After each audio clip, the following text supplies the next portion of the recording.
Bonjour Stéphanie Tralongo, vous êtes chercheuse au Centre Max Weber à l'Université Lyon 2 et donc vous avez écrit un article dans le numéro 411 de La Pensée qui porte sur l'injonction à la pédagogie dans l'enseignement supérieur. Quelle est cette injonction? Eh bien, merci beaucoup de me donner l'occasion d'en parler.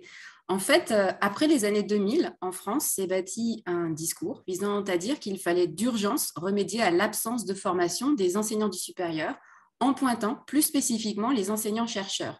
Alors, c'est un discours qui met en avant que cette absence de formation est à l'origine de nombreuses carences de l'université, l'empêchant en conséquence de prendre pleinement sa part dans l'économie de la connaissance. Et cette injonction que je mentionne est plus précisément l'idée qu'une transformation radicale est à mener d'urgence, qui doit permettre à la fois d'améliorer la performance des universités, qui se mesurerait à des taux d'abandon et d'échec moindres du côté des étudiants, à des taux d'insertion professionnelle des diplômés plus élevés. Ensuite, que cela permettrait d'améliorer le passage par l'université des étudiants, qui seraient ainsi mieux formés, plus épanouis, plus en phase avec les attentes de la société, notamment productive. Enfin, que cela permettrait d'améliorer l'épanouissement professionnel des enseignants-chercheurs qui seraient enfin reconnus et évalués dans l'une des différentes facettes de leur activité, c'est-à-dire l'enseignement et non plus uniquement la recherche.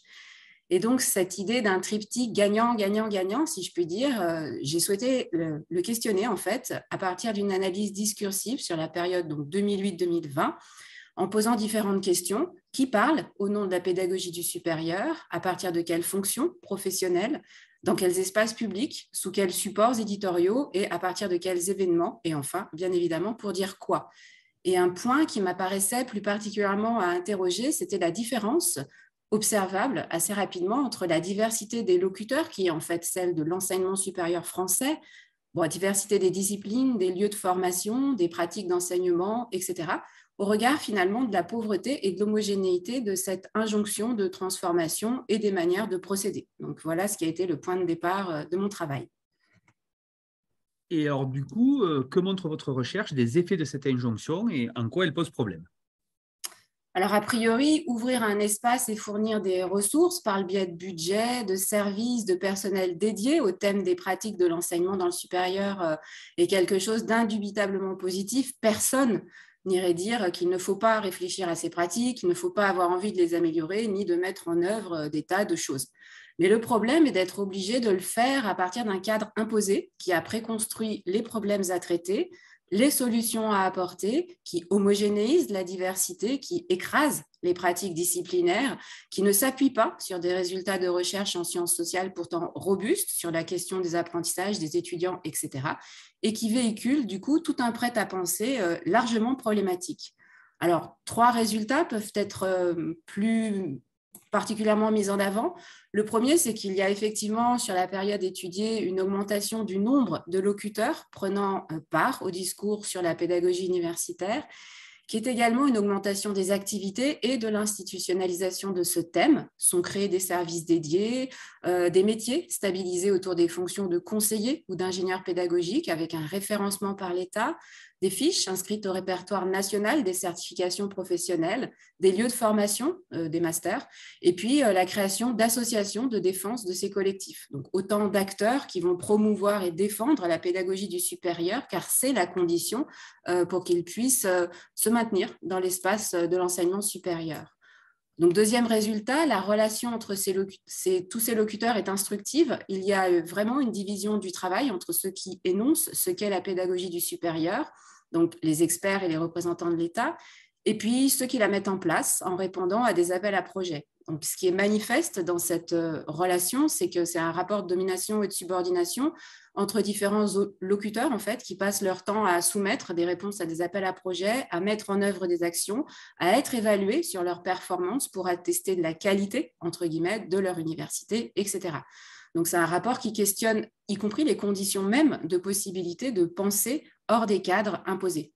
Et puis, troisième résultat, comme ailleurs, la dimension politique est évacuée au profit de questions pseudo-neutres et techniques, visant à appeler aux bonnes volontés en demandant à tous comment transformer vos pratiques, sans ouvrir au débat de pourquoi mener ces transformations, pourquoi le faire dans ce sens-là, et qu'advient-il des disciplines comme des rapports entre enseignement et recherche dans ce grand changement.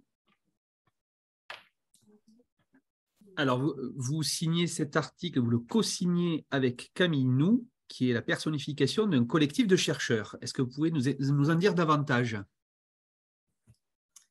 Alors, la démarche de co-signer avec un auteur fictif et collectif qui a été créé en 2020 et relève d'un laboratoire également fictif vise à mettre en avant l'absurdité de l'évaluation individuelle à outrance, l'utilisation d'indicateurs qui ne disent jamais rien de la qualité de la recherche et à rappeler que la recherche est avant tout affaire de collectif et de bien public.